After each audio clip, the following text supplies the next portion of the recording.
لك يا اسطى كده مش مبسوط، انت مش مبسوط. مش انت لوحدك برضو، يعني كل ما بقابل حد وابص في وشه واحس الناس شايله حمل. مش انت لوحدك اهو اللي عندك المشاكل دي، برضو اللي بيكلمك ده حياته مش وردي، مش وردي. بس هي النقطه كلها بتبدا من هنا. شاغل بالك بامبارح ليه؟ ما هو خلص خلاص. بكره ده يعني شاغل بالك باللي هيحصل بكره ليه؟ ما هو ده بتاع ربنا. ما انت برضو مش شيخ، ولكن اتقال كده من يتوكل على الله فهو حسبه. القرآن اللي بيقولك مش انا.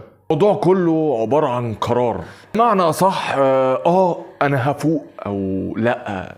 سيبني كده، أنا مرتاح في دور الضحية. عارف حاجة قد كده، ما حدش هينفعك. سيبك، محدش هينفعك. أنت بتزرعه النهاردة هو اللي أنت هتطرحه بكرة. ما تستناش الثمرة تتغير، محدش هيجي يغيرها لك. يلا يا اسطى، حاول ودايما حاول برضو إنك تضحك. سمايل يا عزيزي، وخليك عارف إن محدش حياته وردي.